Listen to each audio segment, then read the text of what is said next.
a ver, yo no siento un chocolatito con tanto ánimo de seguir boxeando. Y lo voy a platicar con familia, vamos a ver qué pasa. Lo siento, no es recto, bueno, hoy aparecerán dos rondas con gano, ayuda al mismo Gallo Estrada, pero también habrá que recordar aquellas de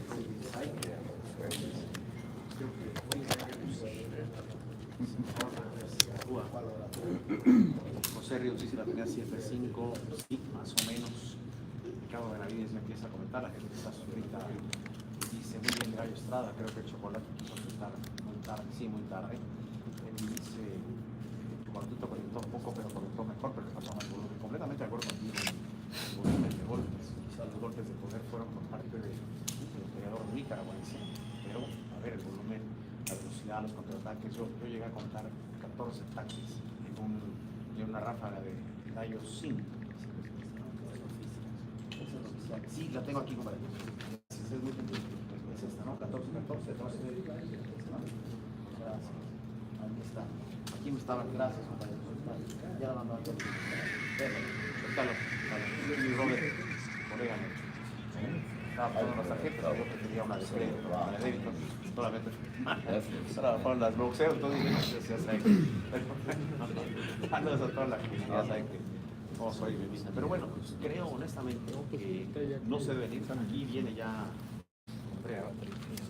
este lugar, Gallo Estrada y Roman Chocolatito Gonzalez. Aquí lo van a escuchar, se acaba de escribir uno de los más grandes de la historia del boxeo mexicano. Y seguramente una noche triste particular para Managua. Como platicaba yo con Marcos Caballero, Marcos Caballero, el entrenador de Juan Chocolatito Gonzalez, decía que creo que nos pasó volumen de golpes. Y bueno, él lo reconoce. Esa carista que ven en forma de cara desde mi esposa. Este cigarrillo también como que tiene cara de triste.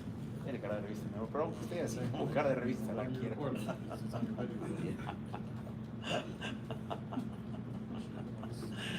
Ay, qué risa, mi querida familia. No puedo ser yo distinto. Es que, sí, yo les he presumido que es muy bella, pero mira, tiene su carita cuadrada. Disculpen, es un chascarrillo. ¿Qué, what? Para pasarla bien. Los peleadores y no les gusta salir evidentemente a cámara, pero bueno, cuando ya la seriedad mismo, una disculpa, pero quisiera hacerlo ya en tono más serio. Si uno además algo de Antonio It's got a Christmas sponsor coming up. It's a Christmas tree. Quien Marc Castro vuelve a ganar, llevó en el penúltimo capítulo a la lona su rival, estuvo bien, Austin Williams y Simón Max en una pelea difícil, pero se impone Austin Williams y continúa con su récord el que cae esta noche desafortunadamente es Joselito Velázquez, visto que un peleador nicaragüense que había sido monarca mundial y que bueno, venía una cartelera repleta de rivalidad México-Nicaragua, nicas y los aztecas. Bueno, el látigo se impone, yo puede estar consiguiendo la oportunidad de coronarse próximamente por segunda ocasión. Joselito Velázquez, me gustó el trabajo que hizo de Reynoso, sin embargo creo que lo que hizo fue el golpe en la ceja derecha muy temprano en la pelea y por ahí se complicó la cosa. Ahora, después llegamos con Diego Pacheco, que tuvo un rival. Money wasn't escrow? Did it say it was an escrow? Van a ser rivales del campeonato del mundo y Pacheco, bueno, ganó y ganó muy bien y ya la revista metió su cabeza. Entonces, luego llegó, aquí tengo los y obviamente llegó su momento de Rey Martínez y siglo. Yo siempre he considerado a España un país de garra. Cito a Nadal, cito a la selección española, aquella de años 82, la conocida después de que han hecho Sudáfrica, que se convirtió en campeones derrotando a Holanda al final, con gol de si no mal recuerdo. Pero esta noche, Samuel Carmona, que llegaba con 4 knockouts, más con credencial, 200 y tantas credenciales en la materia, parece que no respondió nunca, absolutamente nunca, a lo que él prometía en lo previo. Sin embargo, bueno, lo estuvo buscando por César Martínez, se cambiaba de diestra a izquierda, bajo estilo de siniestra y diestra en cuanto a guardia se refiere, no pudo conectar a la cera del peleador español, que seguramente cuando sintió los embates y la pegada del peleador nacido en la Progara, vecindad en Tepito, decidió optar por no irse. Lo cierto es que el español nunca entendió, me parece, estaba en juego el título del Consejo Mundial de Boxeo de 111 libras y no venía con mucha para esta abierta, para este pleito, para este combate titular. Ya después Juan Gallo Estrada, créanme, lo vi infinitamente superior, si hay que decirlo. Creo que se pone muy bien. Lo vimos, como decía Emily, lo voy a leer porque bueno, creo que es importante. Dice: hoy miré lento a Chocolate, creo que le da esta pasando factura a la voz de Ricardo Benavides, que ya es miembro. Dice Emily: muy cierto, Ricardo Benavides, que es una serie de tecnología y aplicación. Yo coincido con Emily, y pocas veces coincido con Emily, ¿no? Pero bueno, José dice: esa hormona se quedó muy mal, corre, se ha combinado con los hombres mano derecha, eso se hablaba en razón, no lo sé.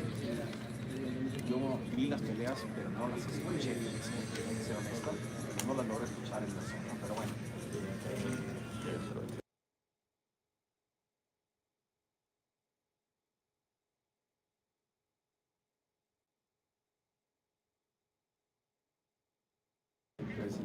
Ese sí lo puedo cortar. Al rato va a tener que cortar, pero bueno, ahí ya lo sabe. Ahí está, ya viste eso. Entonces, y ahí, que le da mucha pena. Acaban de la revolución. Please, no, please. Quiero será consigue que tenemos hay prácticamente los mismos si me llaman con los muchachos saben que todo cuesta viendo por eso también el tema de todos que quieran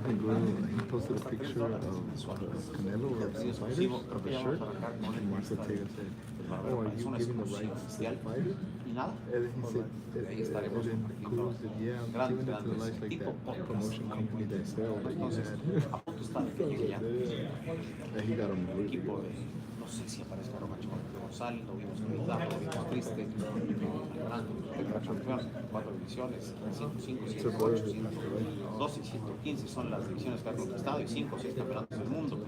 Yo creo que el segundo aire que tomó Roman Chocolatito Gonzalez allá con Alitia Fay, que todo el mundo decía que iba a acabar con Chocolatito, inclusive debo decir, con todo respeto, mucho periodista nicaragüense que Chocolatito estaba acabado, que no servía. Criticaron esta actuación de esta noche. Recordarán ustedes que ayer en Texas peleó nada más ni menos que Mikey García y Jesse Vargas. Hicieron una llamada, Jesse Vargas no le dio con Mikey García, que a la postre perdería, por cierto, con el español, quien es Sandor Martín. Pero esa noche, el Chocolatito para mí mostró de qué estaba hecho. También peleó el Rey Martínez. Ahora, Rey Martínez, fíjense lo que les digo. De aquí la matemática y la ecuación me parece que sería muy adecuada porque hoy Rey Martínez, hay que decirlo, con Eddie Reynoso, luce con un físico bestial. Eddie ya puso psicólogo, le puso un preparador físico y además está entrenando Eddie Reynoso, que mayormente el campamento fue allá en Guadalajara. Dicho esto, vi físicamente a un Rey mejor, boxísticamente mejor, a veces tenía esos destellos de aventarse, irse como caballo desbocado, pero Eddie lo frenaba. Y eso me parece que fue interesante. Ante un peleador olímpico, un peleador que tiene 200 y tantas peleas en la amateur, y que sin duda, bueno, significaba un sinoval. Estaba muy complicado. El terreno fue amateur. Entonces, si uno se pone a pensar lo siguiente, creo que fue un crecimiento enorme.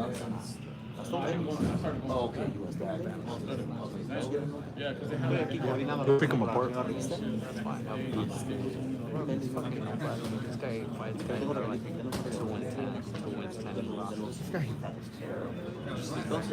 Ahora sí,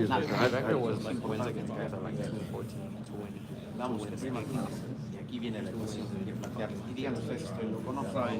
Hoy pudiera retar por una revancha con más tiempo. Ellos no les ¿apenas saliendo? Entonces,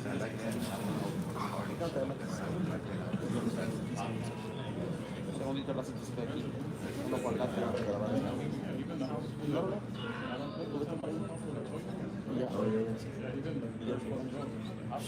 ok, pues mi señora ya se va a la señora. Así hay una y yo me quedo aquí.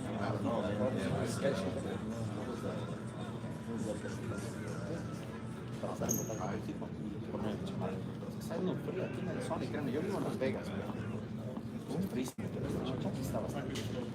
Vamos a esperar a ver si nuestro querido Juan Gallo Estrada, insisto, no sé si como lo show, pero todo está listo aquí para... Queremos escuchar realmente externo, peleador, tanto el nicaragüense si viene, por supuesto, el peleador mexicano. Qué bonito está, se ve precioso. Aquí en instantes va a aparecer nada más ni nada menos que Yeah, I'm going.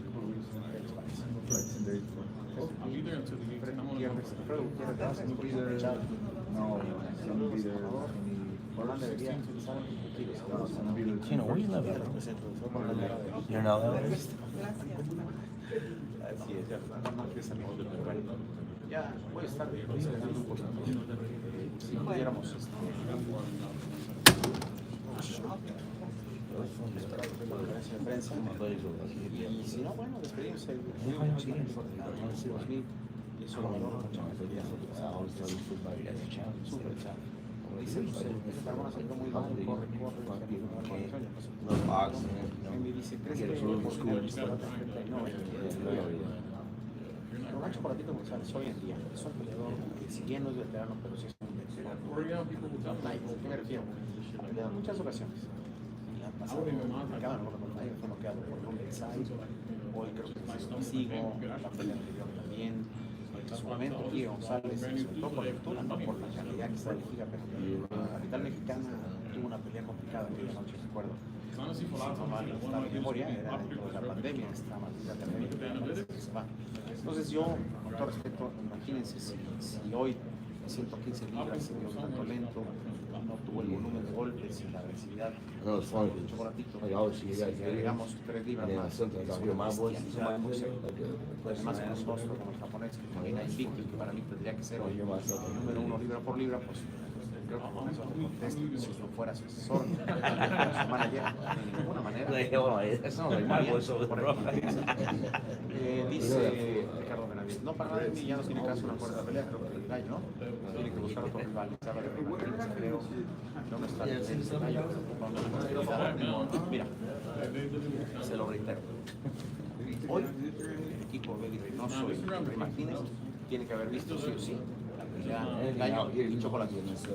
Dicho esto, después de analizar seguramente Reynoso, que es una estratega bestial, le va a decir, a ver, querido Rey, pasó esto y esto en la pelea, ¿qué podemos hacer para buscar nosotros ganar el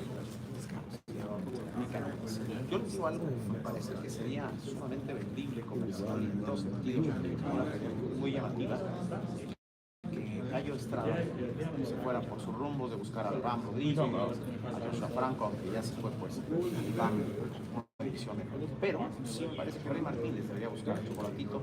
Él alega, el peleador mexicano, que en su momento le avisaron por poco tiempo, que no le avisaron cómo prepararse, además subió de división, pero hoy creo que el deporte era Rim y Reynoso y todo su séquito hubiera logrado de verdad en Brasil hacer una revancha, creo. Entonces, a un chocolatito esta noche y a un peleador de los Rey, dice José, la neta no quisiera ver a Chocolatito contra Reynoso, no, a ver, de ninguna manera, creo que es una posibilidad. Imagínense la historia que viene Chocolatito buscando la quinta división. Chocolatito es un hombre de Dios, es un hombre de reto, es un hombre que Shit was like last year.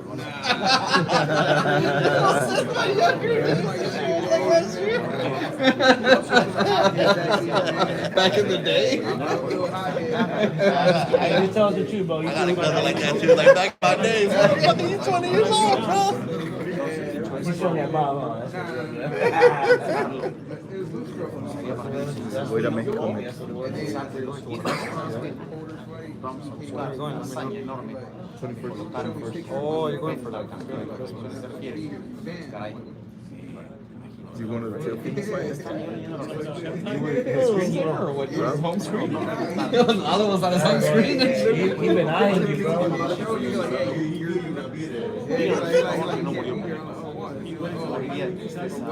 Madre me enseñó a amar antes de nacimiento. Y llegaron amigos míos que habían fallecido. Estaba muy ocupado, pero quiero que me confirmes eso. Quisiera que no me lo confirmaran. Quisiera que fuera un error de alguna cuenta de redes sociales diciendo que había fallecido. Para mí, con todo respeto a los argentinos, muy por encima de Maradona en todos sentidos, sobre todo como ser humano futbolista, 3 mundiales, y bueno, por ahí se me comparación. Nada, no de hoy, pero... Even younger than that. Even younger than that. No me lo confirmaron. You're like, you easy to go back. Bro, you have to troll in all that shit. You have to pass that shit. I'm trying to grow up. They bring you back. They bring me back. And they bring me back. I'm like, oh, shit. Ojalá. Oh, that's hilarious. Tweets, ¿ok? Lado, un tweet que no quisiéramos haber confirmado. Oh, what's up, HK? What's up, Sox? Toma la cara, saludos, que estás en vivo. Cerca de 2,000 personas. Oh, man. Appreciate you guys. Thank you guys. Compañeros de compañía de transmisión. Bueno, les decía, déjenme ver aquí. You're gonna translate his life?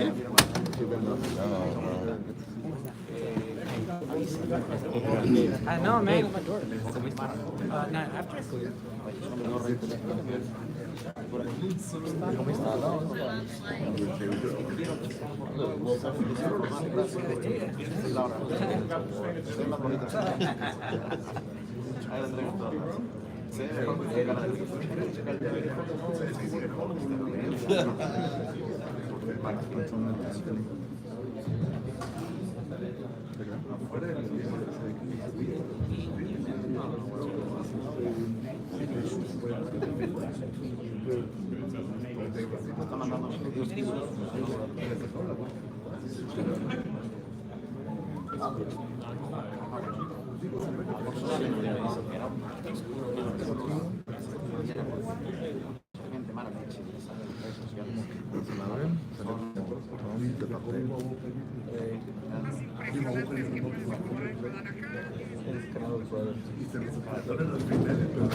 They're here. Ya va a iniciar la conferencia de prensa, así que todo eso que le viene Juan Francisco Gallo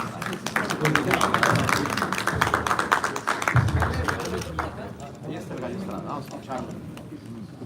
Hoy campeón de Puerto Peñasco, Sonora.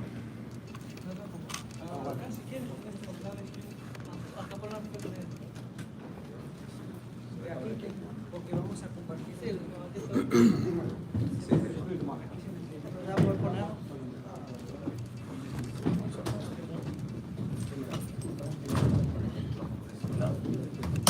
Bueno, ustedes escucharon perfectamente la conferencia de prensa.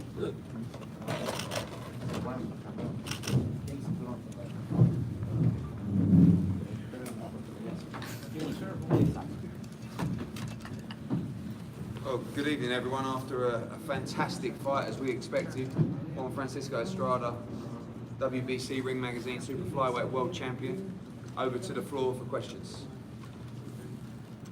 Juan Francisco, felicidades antes que nada. Acabas de escribir con letras de oro uno de los capítulos más grandes para el boxeo mexicano. Como decimos en México, ya te cayó el 20. Congrats, Estrada. You just wrote with gold letters an important victory in the history of Mexican boxing. Do you think finally you got it done in this fight? Bueno, sí, la verdad que fue una gran pelea, ¿no? Contra Roman Gonzalez, cerramos la trilogía, tenemos ahí una cuarta pelea y estoy muy contento, ¿no? Por el resultado, creo que hicimos un gran trabajo, pero pues el trabajo fuerte fue la preparación física que hicimos en la altura y es lo que nos sacó adelante. Yes, it was a great fight against Gonzalez. We ended the trilogy, and hopefully we can do the fourth fight. But I'm happy with the result. It was great work. It was a result of great work that we did in our preparation at high altitude. That's what allowed us to move forward in the fight. Finalmente, de mi parte, me parece increíble, inaudito, una tarjeta 114-114. Sumé la pelea y me parece, a ver, increíble. ¿Qué opinas de esa tarjeta 114-114? Finally, I gotta say, it was incredible, the scorecard of 114 to 114. What did you think about that? It was incredible. Bueno, la verdad es que la pelea pasada tú sabes cómo estuvo, ¿no? Y mucha gente lo vio ganar a él, mucha gente lo vio ganar a mí. Hoy sentí que gané claramente la pelea, no sé por qué en ese resultado, pero pues gracias a Dios pues, ganamos la pelea, que es lo importante, ¿no? Ya la gente va a opinar lo que va a opinar, para bien o para mal, pero pues los dos me dieron ganar, que es lo importante, y estoy feliz por el resultado. Siento que gané más claramente, pero pues así es. That's Juan. Well, the truth is, you saw what happened with the last fight, but the most important thing is that I won, and I clearly won in this fight. I don't know why they gave that result, but thank God we won. That's most important. And with people, they're always going to opine things, whether that's good or bad, but as long as the judges saw me win, and so it's good, I'm happy, and I feel like I won clearly this fight. Juan, muchas gracias. Byron Saavedra de Nicaragua. Una cosa es ver la pelea desde debajo del ring. Tú has compartido ya 36 rounds con Roman González. Con respecto a la revancha de Dallas, la actuación que tuvieron, y ¿encontrás algún tipo de diferencia en Chocolatito? ¿Algo cambió? Quizás sentís que ha cambiado algo en él, o no es el mismo, tu percepción de eso.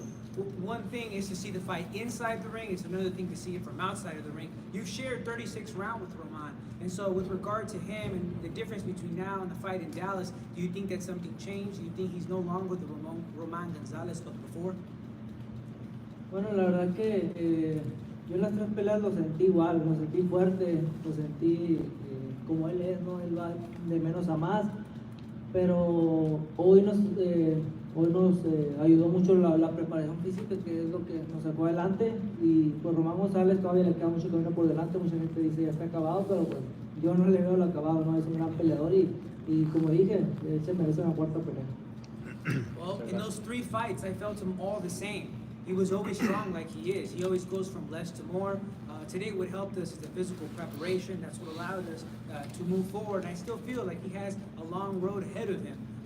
And so I don't think, some people say that he's finished. I don't think he's finished. I think he's a great fighter, and hopefully we can do the fourth fight.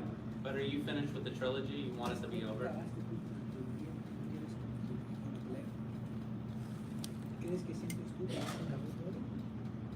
Bueno, yo creo que sí cerramos con una gran trilogía, hicimos 3 excelentes peleas, pero como lo comento, ¿no? Si ellos quieren una cuarta, yo creo que se la merecen, ¿no? Pero si no, a mí obviamente me gustaría unificar títulos contra otro campeón, y pues ese sería mi camino a seguir.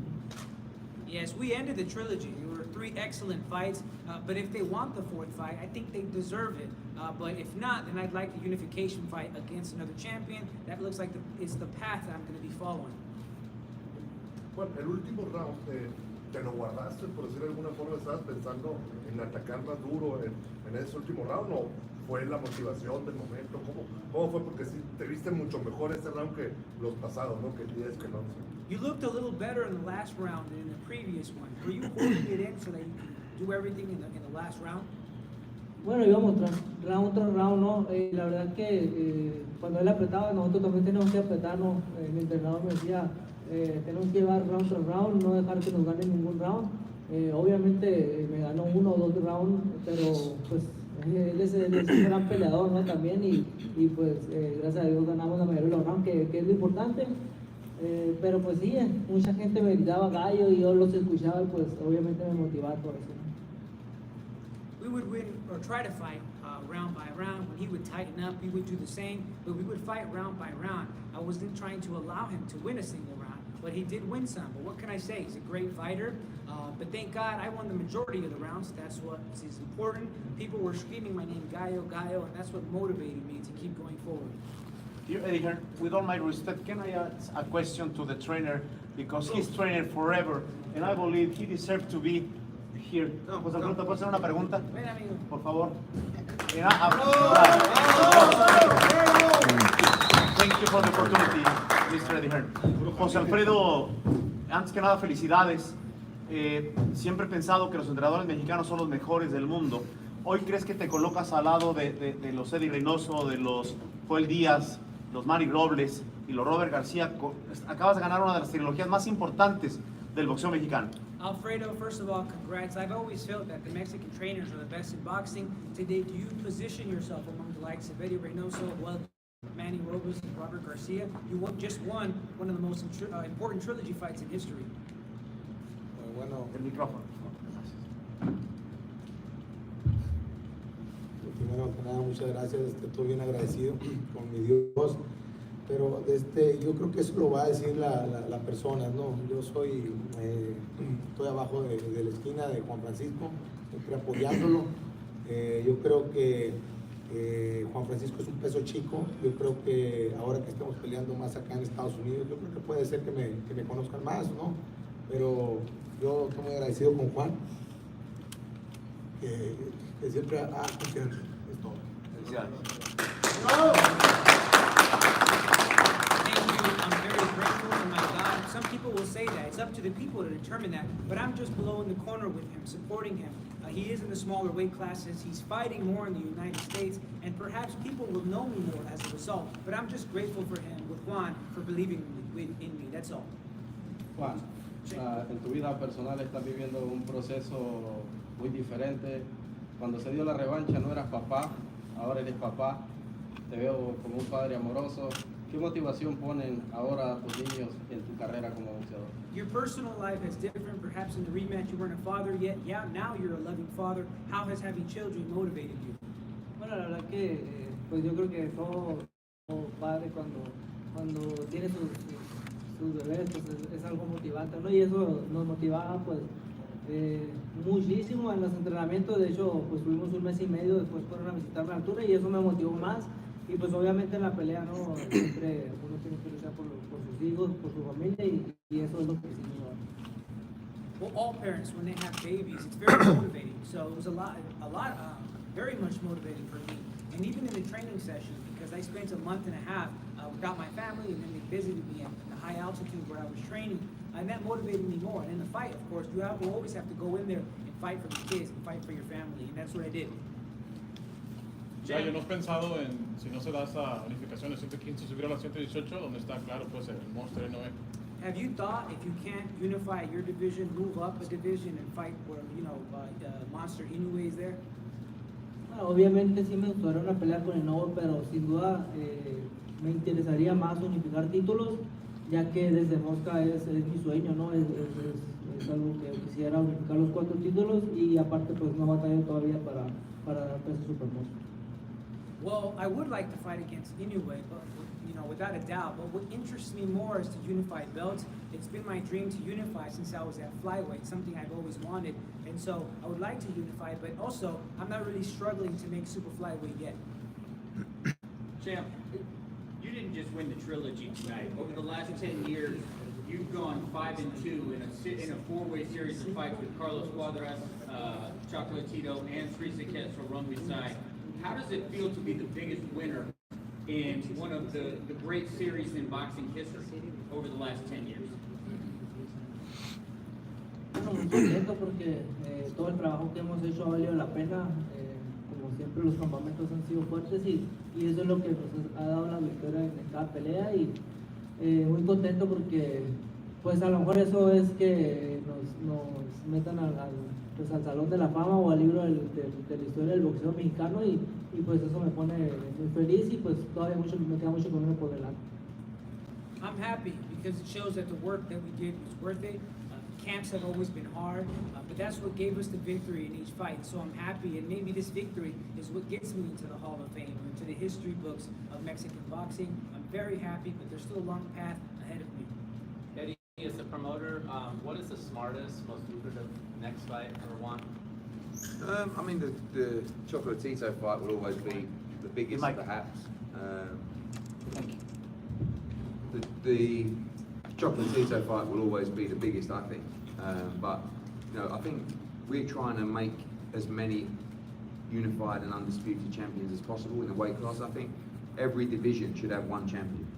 So in the flyweight division, I really feel like now with Martinez, with Edwards, with Bam Rodriguez, and with Delakian, we could get an undisputed champion. and I'd like to try and do it in the super flyweight division as well. So I think the winner of Ioka against Franco would be a very good fight, a good unification, and then maybe see Juan try and become undisputed in 2023. Why not? Juan Roman Gonzalez. Yeah, so what's the impression of Yoka and Franco as a fighter? What do you think of them? Bueno, el peleador japonés es un gran peleador, si no me equivoco, es campeón en 4 categorías, ¿no? Pero Franco pues va subiendo, va en ascenso, va subiendo muy bien y es un gran peleador que obviamente me gustaría pelear contra cualquiera de los dos, pero de hecho de peso mosca quería pelear contra Yoka, no se me ha dado, pero ojalá que en este peso me toque unificar contra Yoka. Well, the Japanese fighter, he's a great fighter. If I'm not mistaken, he's a 4-division champion. And with Franco, he's on the rise. He's rising well. He's a great fighter. And I'd fight any of the two. Ever since I was at flyweight, I wanted to fight against Ioka. It hasn't happened yet, but hopefully I can unify against him. Juan, Román dijo que no sabía si iba a continuar en el boxeo. ¿Qué le recomendaría vos? ¿Acabar de pelear con él? ¿Que se retire ahorita en lo alto o que siga todavía peleando? Roman didn't know if he wanted to retire yet. You just fought him. Do you give him any recommendation? Should he retire now at his peak or continue? Bueno, la verdad no sé los planes de Román González, como lo comento y como yo lo sentí ahorita, yo creo que todavía le quedan algunas peleas buenas por hacer y pues yo le recomendaría que pues todavía siguiera el boxeo, no todavía le queda camino por recorrer. Well, the truth is, I don't know the plans of Juan Gonzalez, but like I said, and as I feel, I still think that he can still make a lot of good fights in the future.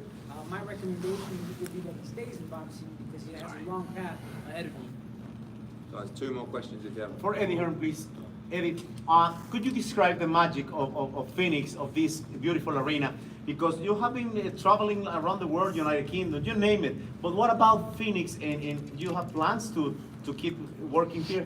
Yeah, Phoenix has been a great market. I mean, remember last time we were here was Daniel Jacobs, small, with Jesse, but smaller show, but Jacobs against Chavez, which was wild. You know, and, I remember. And another big crowd tonight. You know, I think it's very important to keep these places that love boxing active with boxing. How do you define the Mexican fans? Amazing, as always. You know, I mean, look, we've been lucky enough to be involved with Juan, with Julio Cesar Martinez, with Canelo Alvarez, with so many Mexican fighters, and they're very similar to British fight fans. Yeah. They're very passionate, and there's a couple of very important cities, obviously in Texas, but also Phoenix and San Diego is another great place. Now we're doing a lot more shows in Mexico. Obviously, Juan boxed Cortez there in his hometown. We was in Mexico City a couple of weeks ago with Lara. We was in Guadalajara a couple of weeks before that. Obviously we've got Fierro, Hernandez. We've got many Mexican fighters, and we love promoting Mexican fighters because the fans are incredible. Thanks to some Mexican. It's about the ladies too. It's possible the 4th fight be in Mexico, the Estrada Gonzalez? Yeah, maybe. I mean, that would be amazing in his hometown. We've done 2 fights with Estrada in his hometown. So the atmosphere has been incredible both times, and a fight with Chocolatito. But that felt almost like Mexico out there tonight. Gallo, if you are able to go down the path of becoming undisputed, where would that rank for you compared to your trilogy with Chocolatito?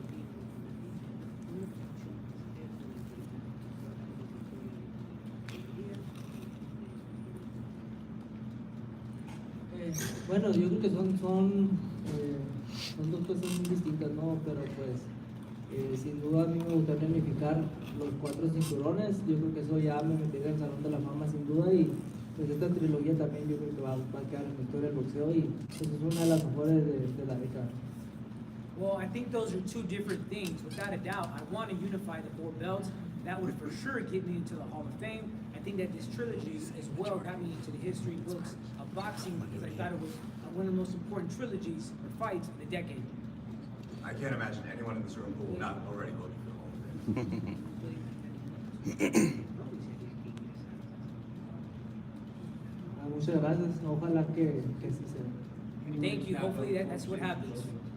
That's a good way to finish, everybody. Juan Francisco Estrada, great performance tonight. Algo que enseñamos a la selección mexicana de fútbol, algo que le enseñes a la selección mexicana de fútbol. En fútbol no damos uno, en soccer, come on. Is something that you want to show the national Mexican team in soccer? Bueno, que le sigan echando ganas, ¿no? Todo lo que se puede. A mí nunca me gustó trabajar en equipo, por ejemplo, estuve en todos los deportes y preferí el boxeo que esto. ¿Eras malo para el equipo, pero al ring me subo yo y ahí si la riego, pues ya la regué yo, ¿no? I'll tell them to keep working hard. Anything can be done in life. I never liked team sports. I tried all sports, but I preferred boxing because I have a team. But if I go up there and messed up, then it's my problem. Thank you, guys. Thank you. Thank you.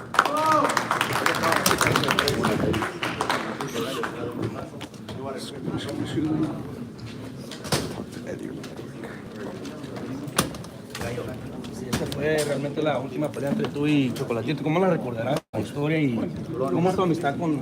Bueno,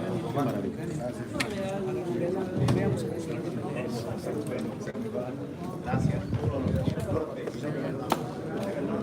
Hi, how are you? With you, Good to see you. You all right? Yeah. Good. Can somebody take a picture? Trying to get on the other side now, so.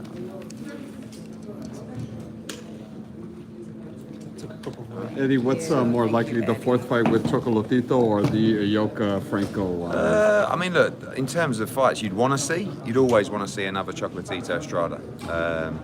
But it's going to be important to Juan to try and unify and become undisputed in the division. So we'll see what happens in December with Franco and Ioka. I don't know if you saw it earlier today, but Tyson Fury knocked out Derek Chisora. What are your thoughts on that? Yeah, it was, you know, I love Derek, but it was quite predictable, you know, because of the first two fights. And Tyson's at the peak of his powers at the moment, and Derek's still a very good heavyweight, but, you know, not quite at that level. But he gave it everything, and, you know, I think the fight should have been stopped a lot earlier. But a routine victory, and on he goes. What's next for Joshua? What's next? He'll be fighting end of March, early April. He's just touched down in America. He's getting his training plans together, which will start in the first week of January, and looking to announce his date very soon. And an opponent will follow in due course.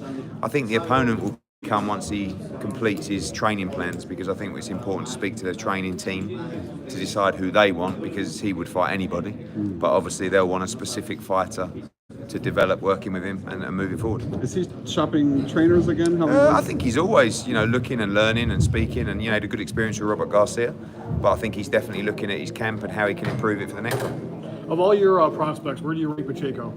I think he's incredible. I mean, we signed him at 17 and we had to box him in Mexico for a while because he couldn't fight. And he was a very quiet guy. Although he was very tall in frame, he looked like he had a lot of filling out to do, which is starting to happen. He's got a great trainer in Jose Benavidez Sr. And I think that he's a future world champion. He's only 21, he's 16-0. I expect him to have another 4 or 5 fights at the level slightly above tonight. But I think he's an outstanding prospect, probably one of the best in America. Is Canelo have a third fight with Matchroom and DAZN still? I mean, we have the rematch clause in play with Bivol, obviously, which he's wants to exercise for September. So in that case, we make the interim fight as well, which we're looking at. Obviously, John Ryder is our fighter. He's the mandatory for Canelo Alvarez with the WBO. He's the interim world champion with the WBO. So it's very likely that will be next, and then the Bivol fight will be in September. You said there's a rematch clause, so is Bivol obligated for the rematch? I mean, subject to certain, but ultimately, if the numbers work for that fight, which we know it would, then that fight will happen. But he also wants to fight Beterbiev for the undisputed at 175. And also, I think the interesting thing about the fight is that I think that Bivol would like to fight Canelo at 168 to try and become undisputed. And I think Eddie Reynoso would be up for that as well. I think for Saul, probably would prefer it at 175 because he lost at 175, do you know what I mean? But Bivol is all about the belts. He's all about becoming undisputed. And if he fights Canelo at 168 for undisputed, he could then fight Beterbiev at 175 for undisputed, win or lose. Eddie, what do you make of those comments that Bivol, obviously he's always been very respectful, but he made it a point that Canelo's coming up with excuses? Excuses? Mm-hmm. Yeah, I don't think, to be honest with you, I don't think that Canelo's performance against Bivol or Triple G was quite up to his standards. Now, obviously, we know he was carrying an injury, but I don't know. I think that we expect so much from Canelo Alvarez that if he doesn't perform A-star every time, everyone starts wondering what's happening. We have to give credit to Bivol because it was an unbelievable performance. We saw in the Ramirez fight, this guy is a pound-for-pound great as well, and up at 175, it's very difficult for Saul to compete with those guys, but that's what he wanted to do. What's next for Canelo? Obviously, John Ryder's in the mix. Is that I think he'll be Ryder. You know, I would love to take Saul abroad and fight internationally. You know, he's done Las Vegas so many times. We had a great run through the back of COVID where we went to San Antonio with Callum Smith, we went to Miami with Yildirim, then we went to Dallas with Billy Joe Saunders, then he fought in Vegas against Caleb Plant. Now he's gone Vegas. I'd love to see him fight in London, and I'd also love to see him fight in Mexico. Is that a statement fight? Yeah, in London, yeah, for sure. I mean, he would just be huge in London. Have you spoken to him about fighting in London and how is it? Yeah, I spoke to Eddie Reynoso and he said, look, let us know the options. You know, London, Mexico, America. I'd like to see him, if he's going to fight in America, personally, I'd like to see it in a stadium. You know, I'd love to see him do the stadium shows. Dallas Cowboys against Billy Joe was unbelievable. You know, even Miami during COVID, we're only allowed 19,000 or something like that in the Hard Rock. That was incredible as well. I'd love to take him to Mexico, but it's, you know, Eddie and Sal, the bosses, will just present the offers and the options, and they'll choose. And do you feel if you know, the fight, hopefully David and Caleb happens, do you believe the winner of that fight, because it seems like that seems like a fight that Canelo's kind of holding off on, and I don't think he's necessarily ducking. Do you think whoever wins that fight is should they deserve that fight with Canelo? Firstly, it's all I have no say.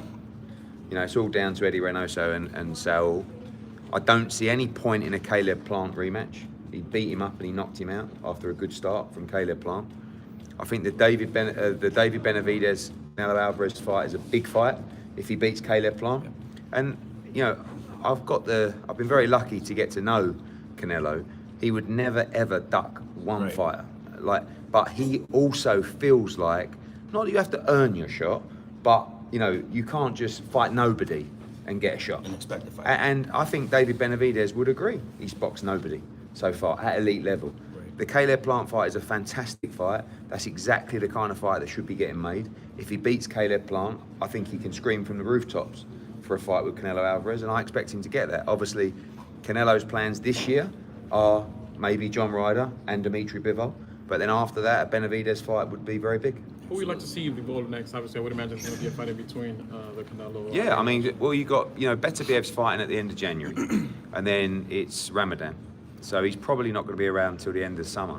So Bivol will have to fight before. I'd like him to fight Joshua Buatsi, maybe Callum Smith, another great fight as well. But you know, he'll want to stay busy. He's had a fantastic 2022. What do you think about Charlo saying he wants to fight him and all that? When did Charlo last fight? It's like a year and 3 months ago. I don't understand. You know, boxing is so messed up with fighters who are making too much money that don't represent their commercial value. I was guilty of that when we came into America.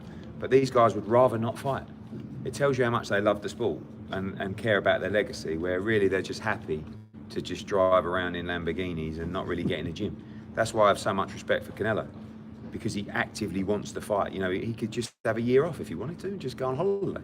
But he wants to get back in the gym, he wants to fight, and that's what they should be doing. But too many of them are so inactive. Jaime Munguia raised his hand and said he was wanting to face Bivol if the opportunity presents itself. Jaime Munguia, do you take him serious? No. Wow. Why not? Jaime Munguia. By the way, I like Jaime Munguia, right? And I like Fernando Beltran and these guys. His resume is awful. Awful, right? The fights that he's had recently, quite frankly, I don't want to go in too hard because I like the guy and I like the team, but he had an opportunity to move up and fight Demetrius Andrade when he moved to middleweight. He said no, right? Then he went and fought nobody about 8 times. Then had the opportunity to fight Janibek for the world title, and he said no. Like, I don't know what they are doing with Jaime Munguia. I think he's a good fighter. I think he looks great. I think he could be a superstar, but it is just the worst matchmaking from Golden Boy I've ever seen. And the last guy, that was unbelievable. I mean, it was bad leading up to that, but I don't know what he's doing. You know, speaking of matchmaking, there was a few comments by Bob made the other day. I'm not sure if you had a chance to if you heard it. If you have a commentary, says that Eddie Hearn is pretty much a scrub what he was saying in the U.S. I think it was amazing. I think can you speak to maybe his comments that Bob made? Bob is, towards you? I said that Bob's 90 whatever. He's off his head on everything that he takes, and I just feel that there's an agenda on us. Like you saw it tonight. It was a great show. Absolutely. You know, we just did Canelo Triple G. We did Canelo Bivol. I just did Bivol Ramirez. We did Taylor Serrano at Madison Square Garden. I think we had a pretty good year. In fact, I think Top Rank is in a horrific situation with ESPN. If you look at their ratings, if you look at the actual shows and the gates that they're delivering, they're not going to any big arenas. I don't think they have any ambition. They're going to Las Vegas to Resorts World and Virgin Hotel and just staging fights in 1,500. What have they got coming up? Effie Ajagba against Oscar Rivas as a main event at Turning Stone. That's giving up. Bob Arum's got no ambition anymore because why would he? I wouldn't have any ambition. I'd be on a beach. Do you know what I mean? But I'm staging shows around the world every single week. So, you know, we go back for Josh Warrington against Lopez next week, great fight in Leeds. And we look forward to a great schedule. You know, normally I get blamed for saying too much about people, but now people are saying, you know, and the funny thing is, I've got to say one thing, is someone posted that interview and it just come up on my Twitter, liked by Leonard Ellaby. And I thought to myself, that says it all. That says everything you need to know. This guy's sitting at home, yes, another bad interview about Eddie Hearn, like. You know what I mean? While he's sitting there, while Floyd Mayweather and Gervonta Davis are fighting on DAZN. Anyway, next question. What do you think about that Mayweather promotions and Tank Davis? Sorry? Fiasco, the Tank Davis Mayweather promotion. They've lost him. I mean, he's come out. I mean, the one thing I don't understand about Gervonta Davis is, why does he keep tweeting and then deleting it like 10 minutes later? It's really quite annoying. He done one about me earlier and I went back to read it and it had gone. Someone had screenshotted it, luckily, but it's very strange. But, you know, he's said a dozen times he's no longer under promotion with Mayweather Promotions.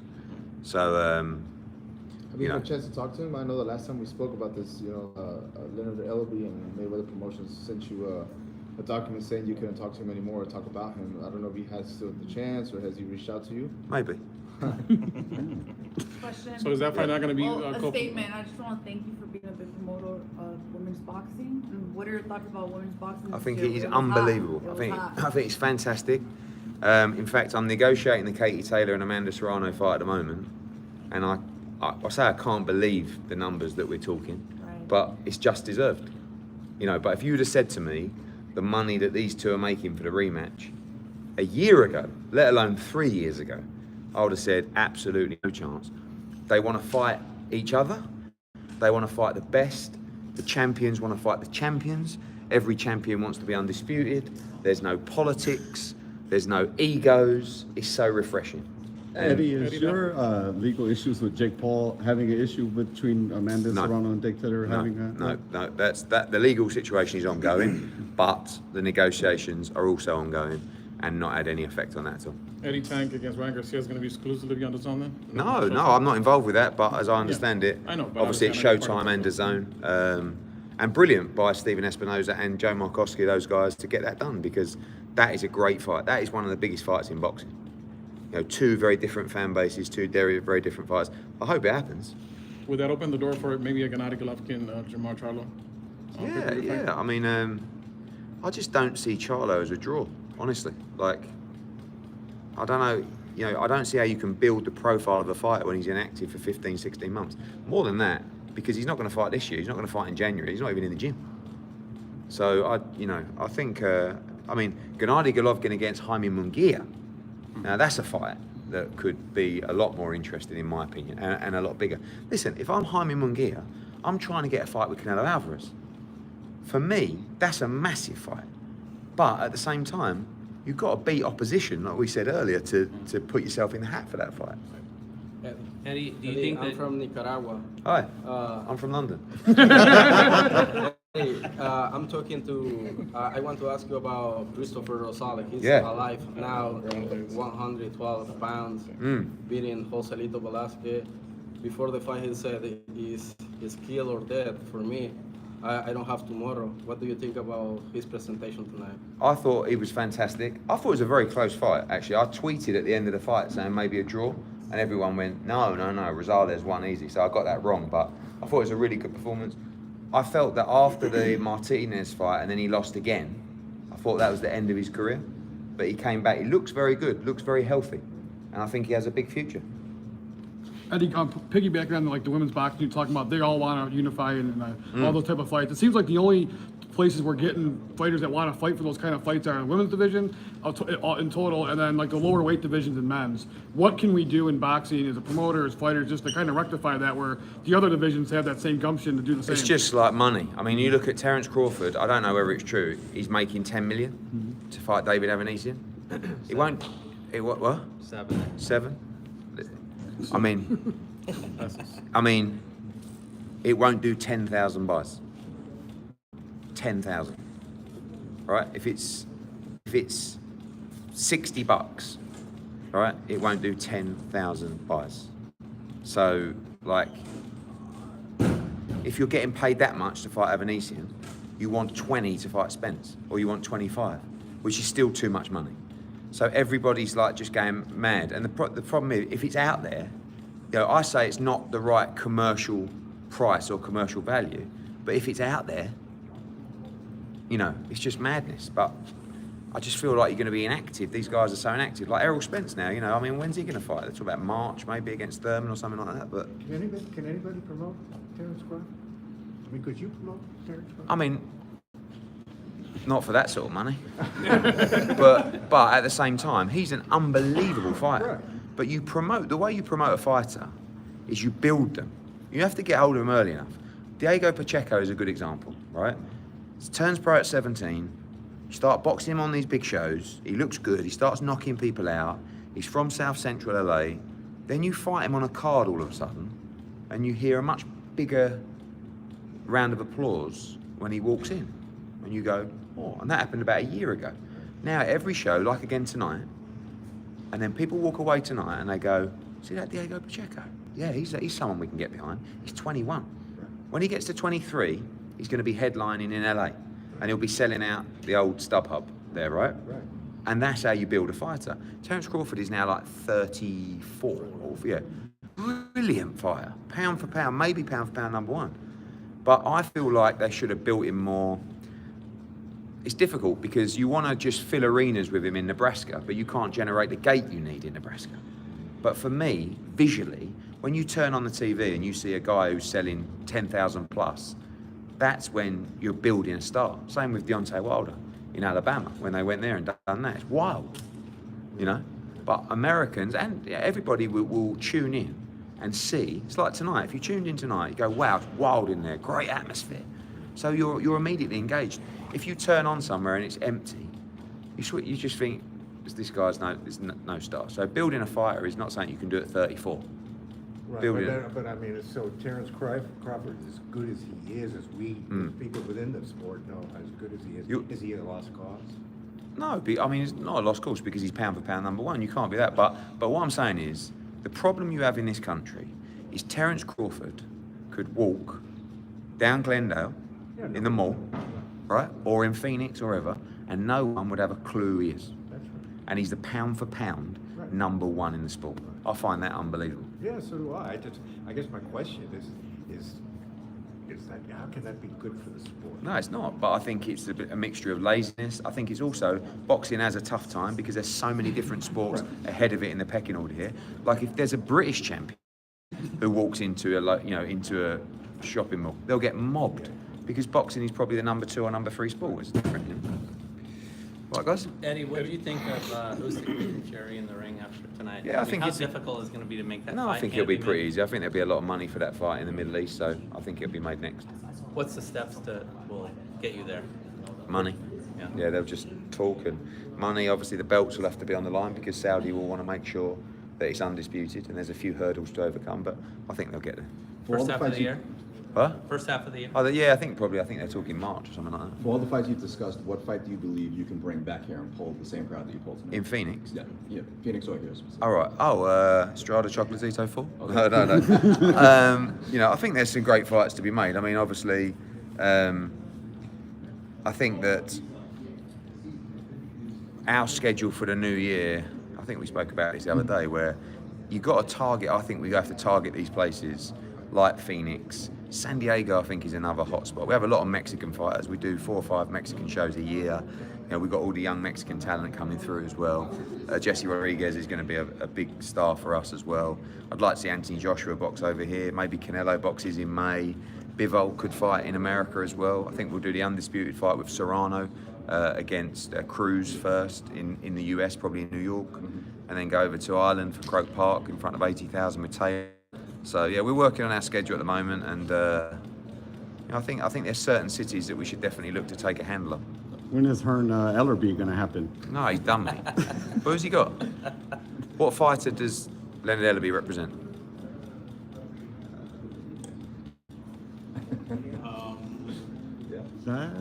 Question. Yeah, but yeah, that's a good way to finish. People asked about if Juan would move up to fight anyway. Good stuff. Good stuff.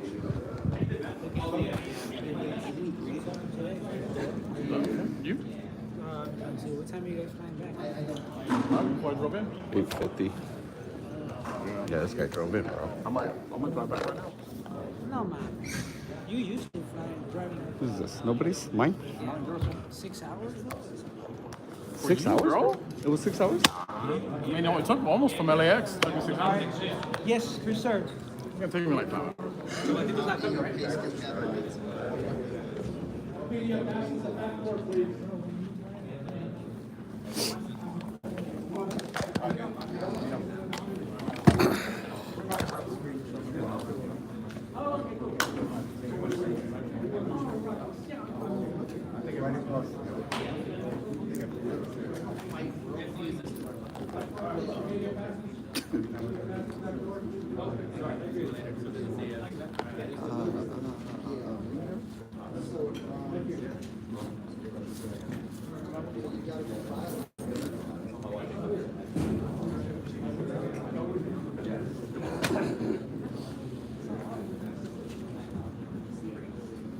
All right, I'm out of here.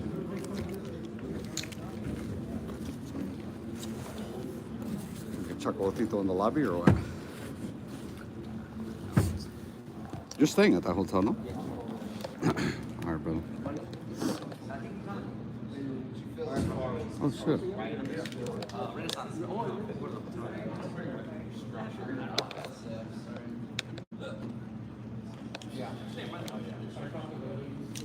Oh, shit. My bad, Rico. I don't know what the fuck I did, bro. I think I just put my phone down and I fucking did something to you.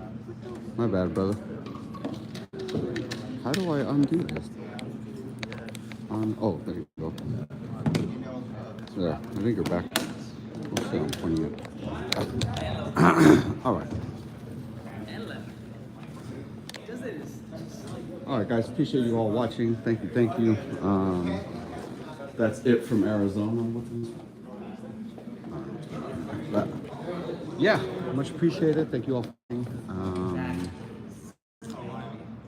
I'll be at something. Whatever's next, I'm going to be at, more than likely. So thank you guys for watching. Hit the like button. Like, subscribe, all that stuff.